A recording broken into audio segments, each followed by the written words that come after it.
Good morning student how are you. Student, आपके UT है वो समाप्त हो चुके हैं और आपने जो पढ़ा उसमें से जो यूटी आपने दिए, तो मैं आशा करता हूँ आपने मार्क्स भी अच्छे जो है प्राप्त किए होंगे। आज हम आगे जो सिलेबस शुरू कर रहे हैं, तो हमारी आज इंग्लिश की पोएम है माई शैडो, जो रॉबर्ट लॉयजेल स्टेवनसन के द्वारा लिखी गई है। यह कविता बहुत ही रोचक कविता है। तो माई शैडो, मेरी जो परछाई, जो आपने देखी होगी, परछाई जो आप चलते हैं तो आपके आगे पीछे रहती है। तो कवि ने उस परछाई के बारे में जो है एक कविता जो लिखी है, जो इस प्रकार है। कवि अपनी परछाई को खुश करने वाली तथा घबरा देने वाली दोनों रूपों में पाता है। अर्थात परछाई जो है उसको खुश भी करती और कभी कभी उसको डरा भी देती है। तो उसके दोनों रूप हैं। यह बिना किसी स्पष्ट कारण से बड़ी तथा छोटी होती रहती है। तो कवि कहता है कि परछाई, जब मेरी परछाई होती है तो कभी वो छोटी हो जाती है, कभी वो बड़ी हो जाती है, बिना कोई वजह से। यह कवि के साथ सभी स्थानों पर तथा हर समय रहती है। कवि कहता है कि जब मैं चलता हूँ दाएं बाएं कहीं भी, तो कहता है हर समय वो मेरे साथ चलती है। जब मैं आगे जाता हूँ तो आगे चलती है, पीछे जाता हूँ तो पीछे चलती है। यह कवि के साथ सभी स्थानों पर तथा हर समय पर रहती है। यह कहता है मेरे साथ कब नहीं रहती, कहता है जब मैं सोता हूँ तो कहता है परछाई मेरे साथ नहीं होती। कवि को परछाई उसके साथ ही चलती रहती है। कवि की जो परछाई है, कहते उसके साथ ही चलती रहती है, वो कभी उसका पीछा नहीं छोड़ती है। मैं नहीं जानता कि उसे इसका क्या लाभ है।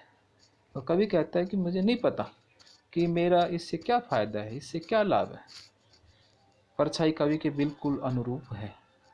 तो जब वो चलता है तो उसके साथ साथ वो चलती रहती है। जब कवि बिस्तर पर छलांग लगाता है तो परछाई भी उससे पहले छलांग लगाती है। जब कभी भी कवि छलांग लगाता है बिस्तर पे, तो बच्चों की तरह तो परछाई भी उससे पहले छलांग लगा देती है। जैसे आपने भी पहले देखा होगा कि जब परछाई आप छलांग लगाते, परछाई आपसे पहले ही आगे चलती है। परछाई का विकास बच्चे के विकास जैसा नहीं है। कहता है जब बच्चे का विकास कर जो बच्चा विकास करता है, तो कहता है उसका वैसा विकास नहीं है। परछाई उससे पहले छलांग लगाती है। बच्चे का विकास धीरे धीरे होता है, परंतु परछाई तेजी से बढ़ती है। कभी कभी परछाई बहुत ही छोटी हो जाती है। तो कहा जाता है कि परछाई कभी कभी बहुत छोटी हो जाती है।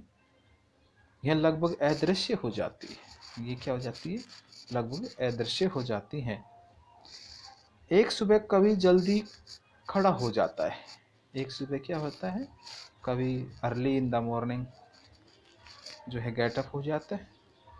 सूर्य उदय नहीं हुआ था, और सूर्य अभी कहता है उदय नहीं हुआ था। उसने फूलों पर चमकती ओस देखी। उसने सुबह सुबह फूलों पर ओस देखी, परंतु उसकी परछाई सुस्ती से बिस्तर पर सोई रहती। तो कवि सोचता है कि उसकी परछाई अभी सोई हुई है। यह अब एक कवि के पीछे नहीं गई है। अर्थात आपको बच्चों पता होगा कि परछाई जो होता है, जैसे आपका चंद्रमा का प्रकाश होता है, सूर्य का जो प्रकाश होता है, मोस्टली जो परछाई जो होती है वो चंद्रमा और सूर्य के प्रकाश से ही वो आपकी परछाई बनती है। जैसे आपको देखा होगी कि आपकी मकान की जो पेड़ पौधों की जो परछाई होती है, जब सूर्य किरणें या चंद्रमा की जब उस पर प्रकाश पड़ता है, तब उसको परछाई नजर आती है। तो इस तरह ये जो पोएम है, आपने इसकी समरी देखी।